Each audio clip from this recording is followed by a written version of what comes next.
Welcome to Wise Beyond Bitcoin, where you come for education, analysis, and opportunities in blockchain and crypto. My name is Lucas. And my name is Ryan. And we got a lot of names. If you guys want to introduce yourselves, however you'd like to introduce yourselves, because we got some special guests with us today. I'll go first. I'm the doc from FantOHM. We've got a bunch of the other team members here, strategy guys as well. So we'll let them introduce themselves. Yeah, so I'm Turtle, part of strategy. I'm Sigma. I'm part of strategy as well. Hey, thank you guys very much. Oh, pardon me. Go ahead. Yeah, I'm the act and also part of strategy. There we go. Oh, I didn't see. Hold on. There's more down here. Pardon me, you guys. My bad. We got so many on the team. This is just great. So just we've done a couple of videos on your project already. So for those who follow us, and if you're new to the channel, this is one of our favorite projects out there. We look for the innovative teams and who are creating, adding value to DeFi and security and liquidity. And FantOHM, they've really paved the way early on by being a DAO reserve currency, which we've talked a lot about, but the first DAO reserve currency to be cross-chain interoperable, not just by a token staking, but by natively being able to stake directly from FantOHM, which is one of the leading layer 1 blockchains. And right out of the gate, why you guys did it, I still don't know. It's just so cool. I thought it was so cool. Moon River, which is on, it's like, that's like DJ. Moon River won the parachain auction, Kusama, Polkadot. We're talking, so that's just really far out into bridge and EVM over there. I just thought off the gate that was very innovative, and that showed a lot of a bold move and technical accomplishment. So I was like, right out the bat, that just said, okay, well, this is obviously, this is a team that isn't just doing a copy and paste fork. So it's a pleasure to thank you guys for taking the time to talk a little bit about what you're doing, because there's a lot of forks, there's a lot of projects out there, and it's important people do their own research. And it's great when they can take the time to listen to and the people behind the projects and what their intentions are and what their plans are. I know there's some things you can talk about and some things you can't. That's the way it is with crypto. But again, just thank you guys very much for taking the time. And with that, I will take a step back, because I know that one of you wants to talk about, let the community know about FUD and how you guys are turning FUD into a good thing. Because we've always, and we got our other member of the crew, Jacob. Welcome, Jacob. Hello. So if one of you guys would like to take over and help people in crypto and help in the crypto world understand what y'all are doing to make to increase the value to your holders, to hodlers in your community with FUD and turning it into a good thing. Yeah, I can probably start that if the other guys are okay with it. No objections. Cool. So FUD, we've had FUD out now for a couple of weeks, and it was born from the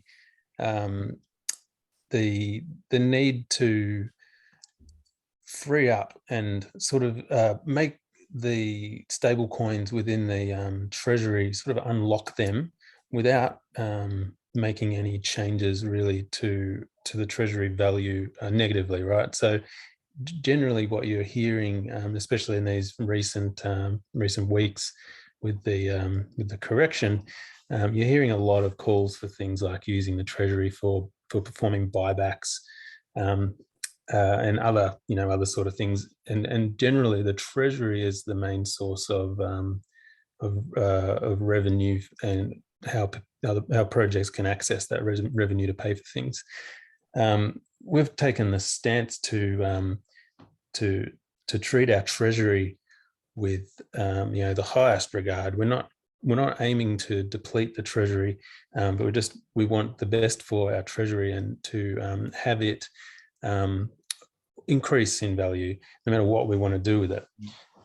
So to that end, we had some initial discussions with some other large sort of liquidity providing platforms. But the strategy guys decided that we could actually do it ourselves. So that's how FHUD was theorized within that team. So essentially it's a stable coin. It's an in-house stable coin.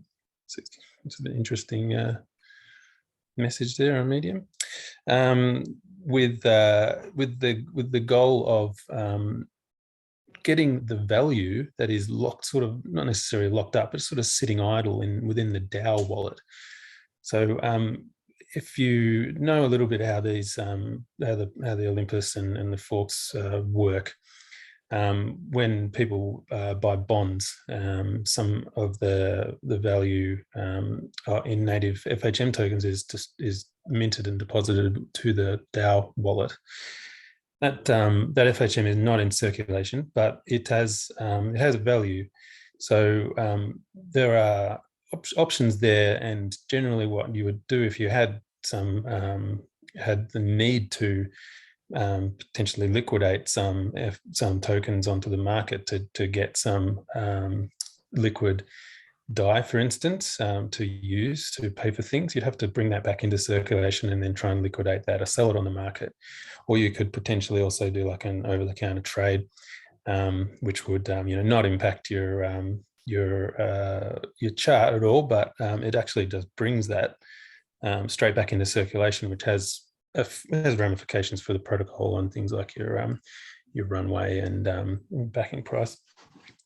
So what FHUD does is it takes that value out and converts it into a stable coin by burning it. So the proof of burn receipt in the form of FHUD can be deposited then into the treasury.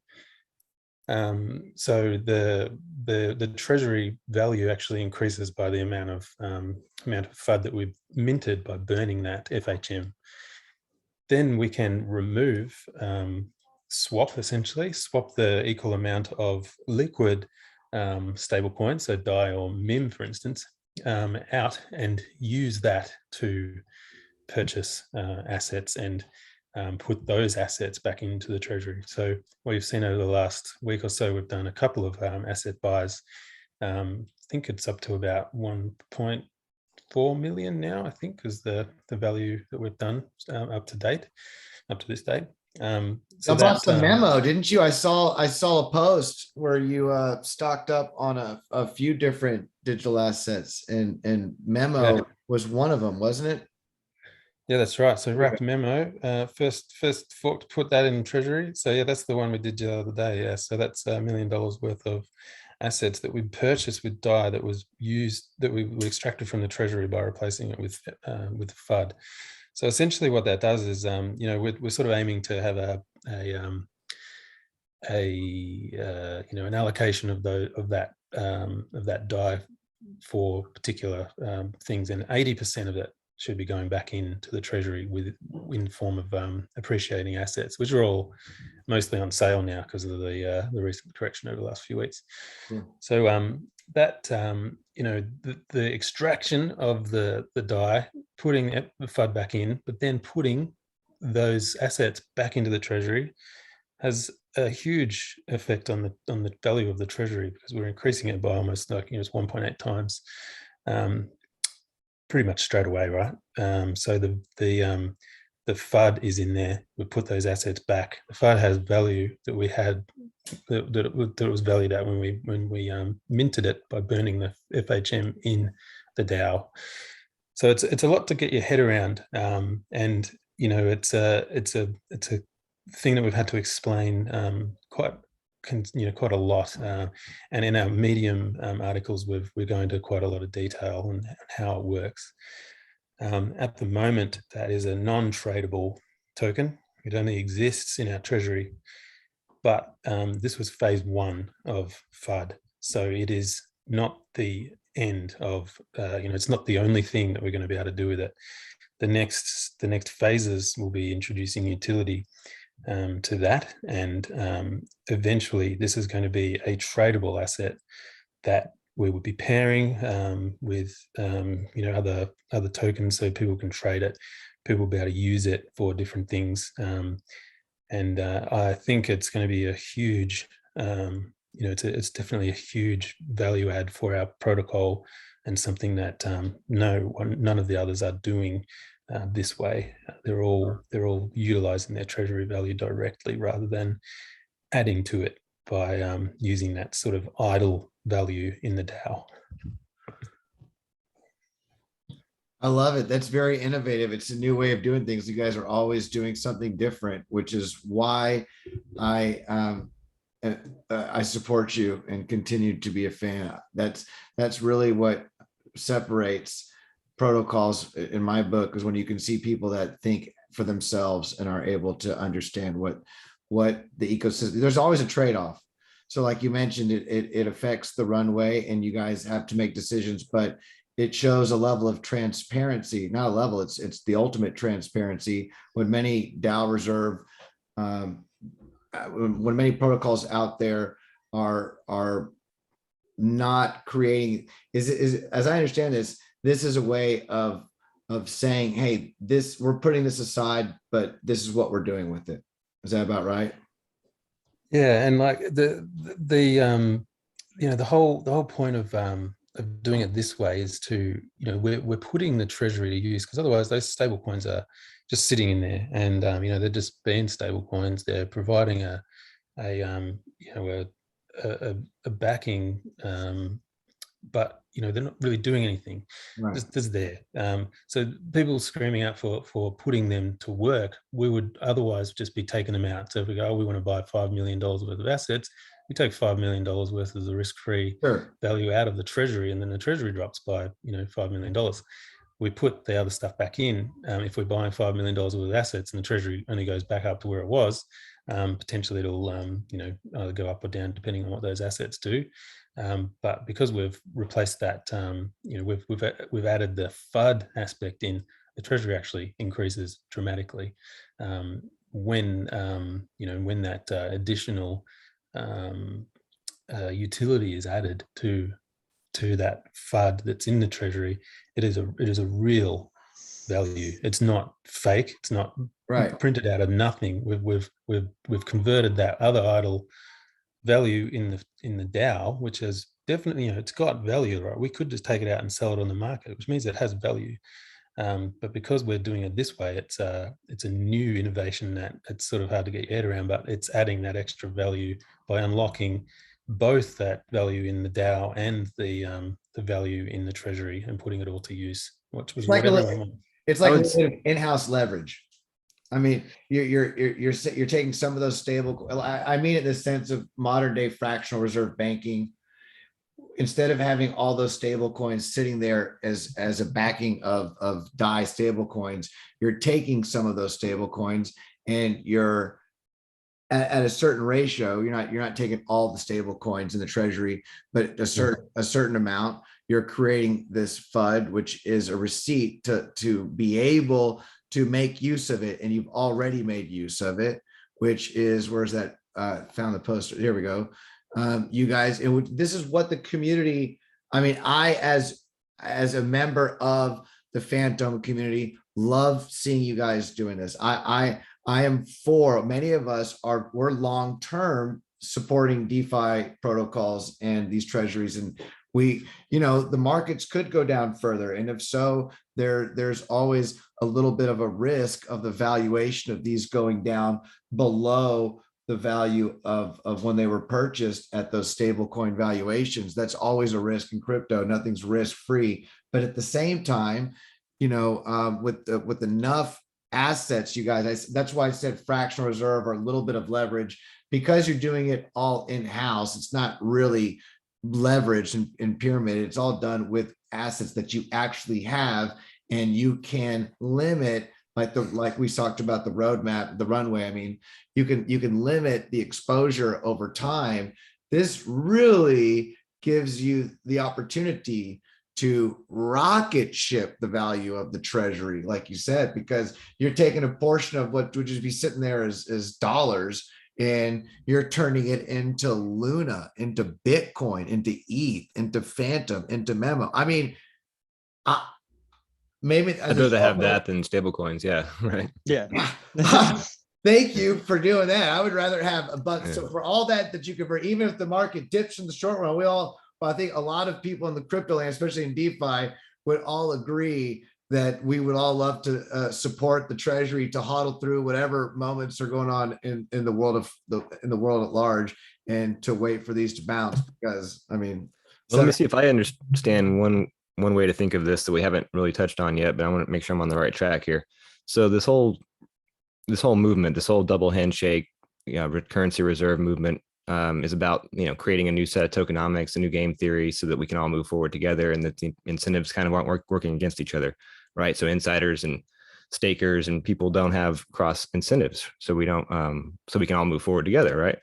So this seems like an extension of that, because it's your incentive as a treasury to be able to make use of these assets, right? But prior to this protocol, prior to this innovation, the only way you could do that would be to kind of dump Phantom, which would be not a double handshake kind of outcome, because you're screwing over the people that are holding the token.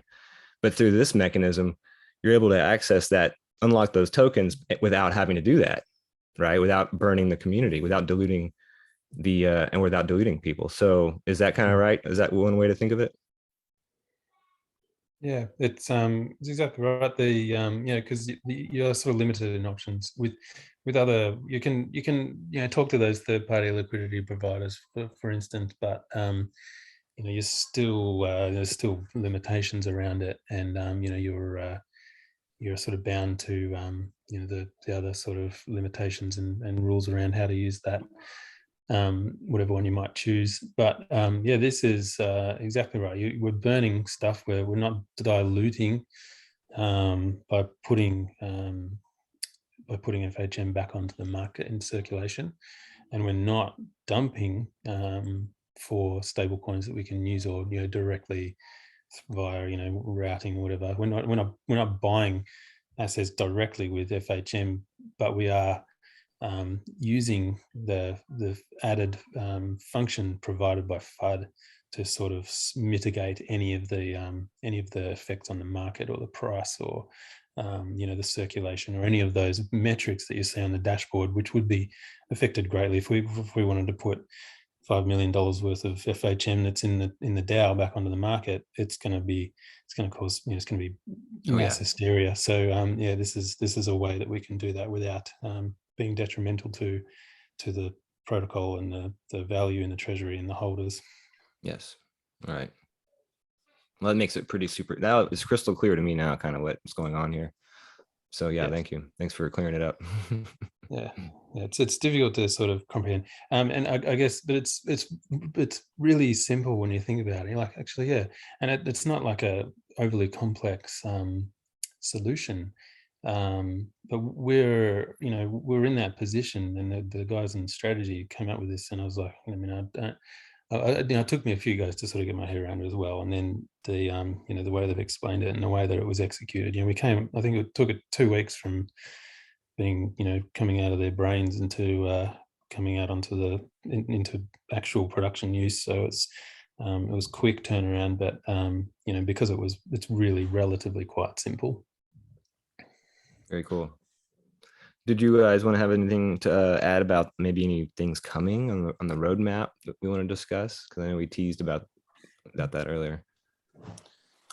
Yeah, I don't know if one of the other strategy guys wants to have a go at talking. I'm pretty sick of hearing my own voice at this point.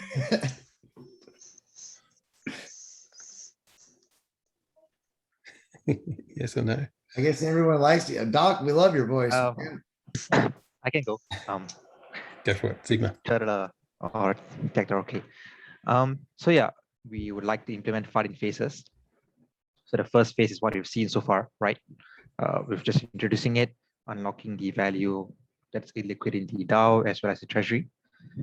Phase 2 would be more of making this FUD tradable. So pairing it with either DAI or FHM. That should alleviate concerns as to how would you redeem the value of FUD if FHM were to continue dropping, right? So that's phase 2. subsequent to that, we'll also be introducing other product features that utilize FUD. So some of the things that you've seen out there in terms of 9.9 or other forms of leverage that also comes into play once we have FUD. And once again, in true FantOHM fashion, we've taken a different spin at implementing 9.9 rather than just copy pasting what Time or Spartacus have done. I think the community is going to be quite surprised when they see how we implement 9.9 when that does go live in a couple of weeks' time. So we're thinking about that. Very cool. Then phase 3 should primarily be just FUD-related use cases. So any stablecoin product that you see out there, you can rest assured that we've probably thought of it. And of course, we'll implement it in such a way that the value of these products ultimately go back to FHM holders, so that the revenue that they get doesn't just come from the APY, it does come from actual tangible products that are generating revenue. So I think I've reviewed quite a fair bit. Turtle or Tiak, if you want to jump in, do go ahead.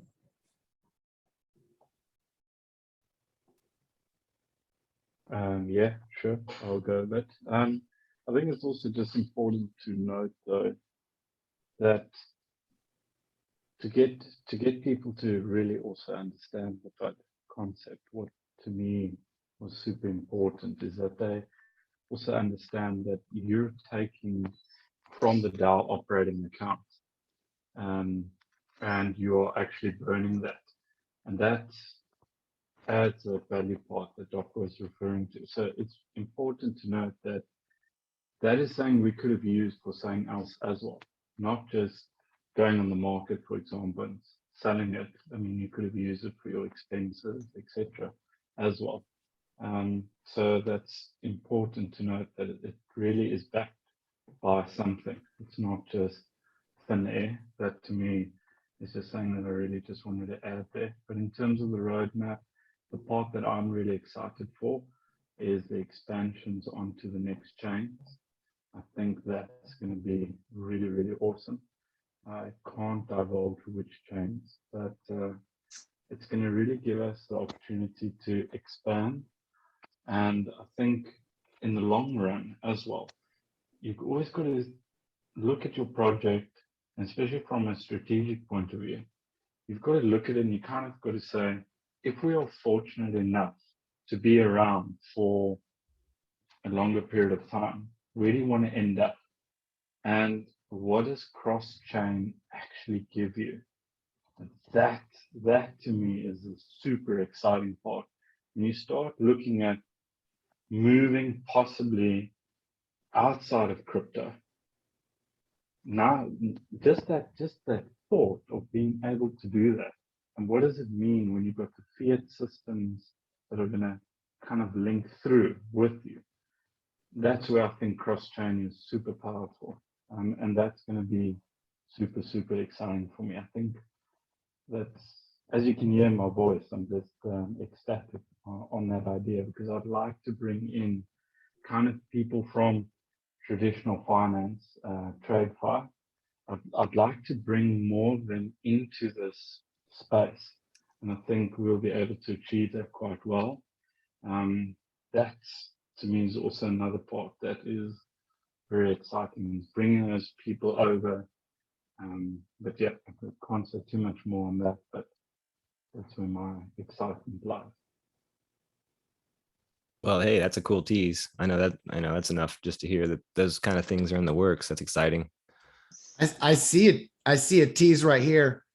I see Time in memo. I mean, I'm not saying, you didn't say Avalanche. This is just, I'm just making stuff up. I could be way wrong. There's a lot of Right. stuff out there, but that would just be awesome. Everyone, I mean, come on, Time, Wonderland, I mean, that's like the Daniel, you guys are also, I mean, look, there are a lot of forks. There have been some that were anonymous teams, rug pulls, no one ever knew who was behind. I mean, that's just crypto in general. When someone sees something good, they mimic it, and you never know what you're getting in. But when you do your own research, you can find people that are actually really looking to help add value and help the space grow.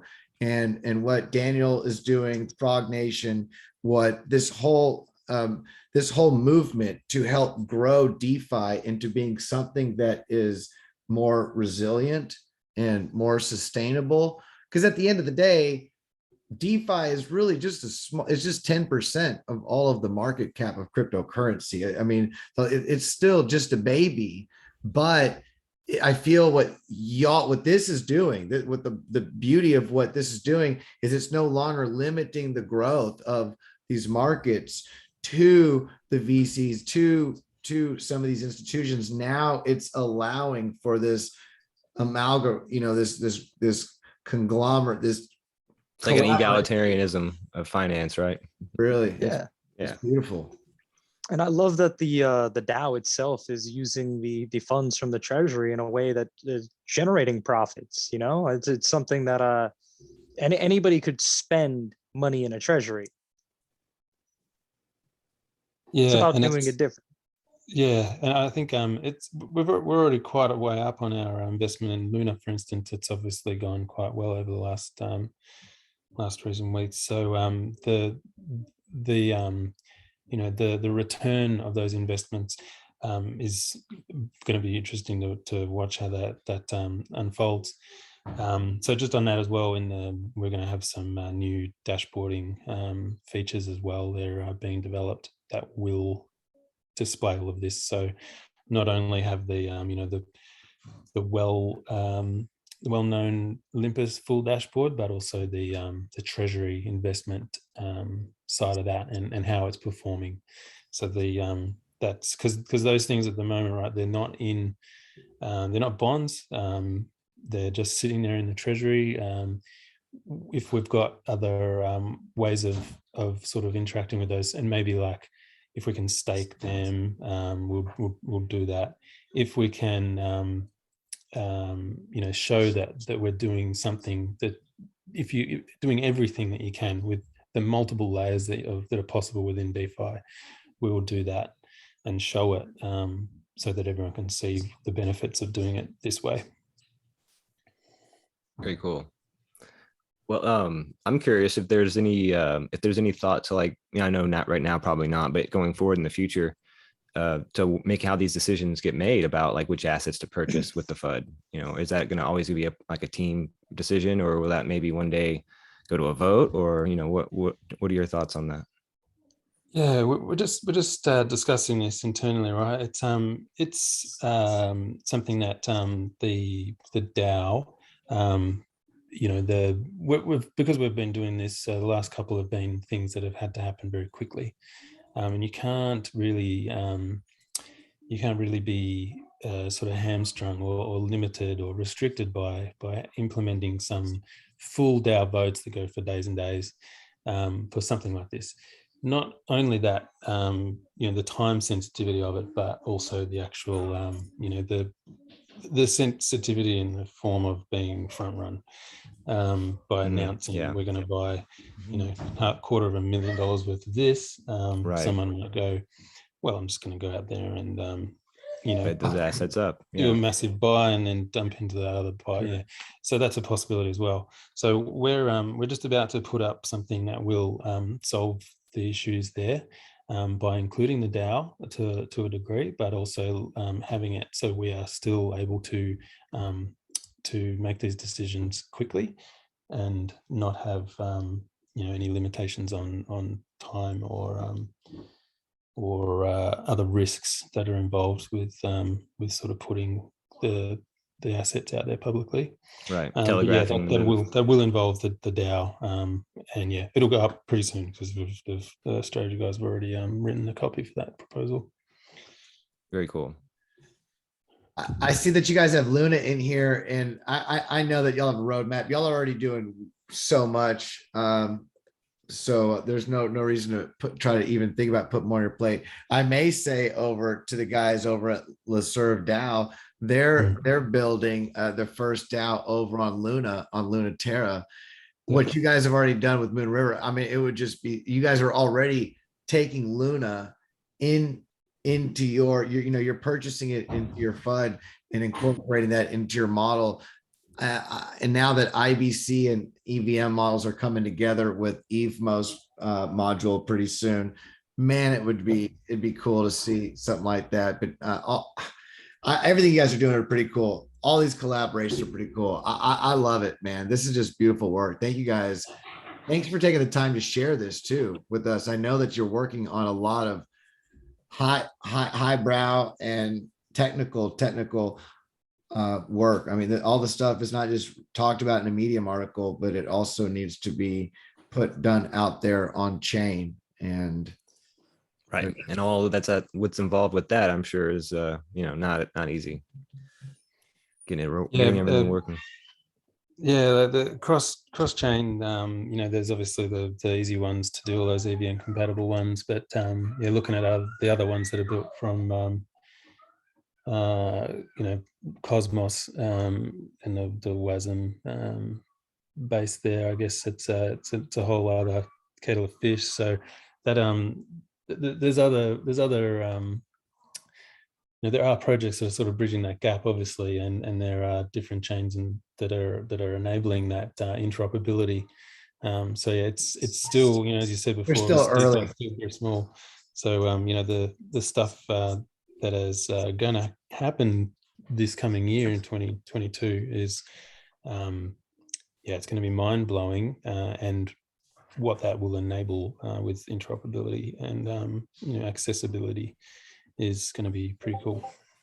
I'd just like to say something here if I can. I'm really excited about the interoperability because it allows such a broad onboarding through crypto users, not just people on Phantom or people on Moonriver. Going cross-chain and things like that is going to open up a lot of doors for a lot of other people who may not know how to navigate crypto, so it's going to add a lot of value across, the entire crypto. We hope to, expand across the entire, crypto space. So that's really exciting for me personally. Well, that's huge. That would be great. That'd be awesome. I look forward to seeing where this goes and keep touching base with you guys and, kind of going on the journey. Oh yeah. Well, yeah, if there's anything else you guys want to say to anyone, you guys have covered a lot already, but if not, we'll wrap it up and we'll catch up with you guys on the next one. Yeah, I think we covered FUD pretty well there.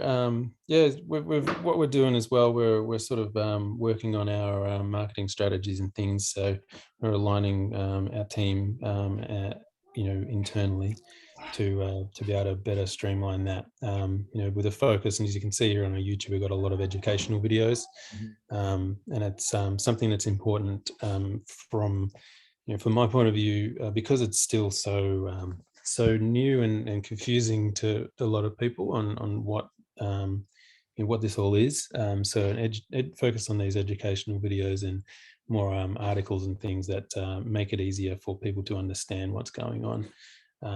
That's something that we're looking at doing as well. But yeah, we've got a lot in the pipeline, so it's very busy times. It's obviously holiday season, it's Christmas Eve here. It's going to be, so I think once we get over this little short bit here, we're still working the whole way through, of course, but we've got a lot of stuff that needs to be done. So it's going to be all systems go, and we're all back on board fully, and it's going to be very exciting what we come out with. This is exciting already, and you're absolutely right, Doc. I mean, a lot of people, if you're new to crypto or just getting in, this is what you need. Even if you've had a Coinbase account for 2 years or something, and you're just getting into DeFi, it's important to know how to bridge from Ethereum to Phantom. It's important to know the basics and to walk people through these 2-minute, 30-second, 1.5 minute videos. So if you're looking to, if you're not familiar, and do your own research, this is not financial advice. This is just educational, entertainment information. We're just sharing our research and protocols that we enjoy and like, and we find innovative with you. Feel free to drop comments down and hit the thumbs up, all that good love and support. We appreciate it. And follow FantOHM. They've got a YouTube channel. They give you basic walkthroughs on just great, simple DeFi chain 101. What else? Huckleberry. So platforms on Moon River. You've got platforms, Spooky Swap on as well, FantOHM. And what else do I want to say about you guys before we wrap this up? I'm just really glad that you took the time to talk to us. It's very, very cool what you're doing with FUD. And I love how you took the name FUD, because FUD's historically been something that's been negative in crypto space, fear, uncertainty, and doubt. And you're turning it into adding resilience and strength to the treasury and more transparency and resolve for the community, to give them more peace of mind. I love what you're doing. That's great. Anything else you want to say, Ryan, before we wrap this up? Just thanks for coming and explaining more about this. We were kind of a little confused, and now hopefully, this really did shed some light, and thanks. We'll continue to hopefully contact you guys and do this again. Awesome. Yeah, thank you very much for having us on, boys, for the second time. So it's always good. You're a great platform. Hope you you keep putting these videos out, and they're really good. Thank you. Until the next time, you guys have a great time with your families. Enjoy the holidays and take a little bit of a break that you can from all this great work that you're doing. And for everyone out there, enjoy the time with your families in this beautiful time. Thank you for taking the time to share with us and doing your research with us. Until the next time, have a beautiful day and namaste. Merry Christmas, guys. See you.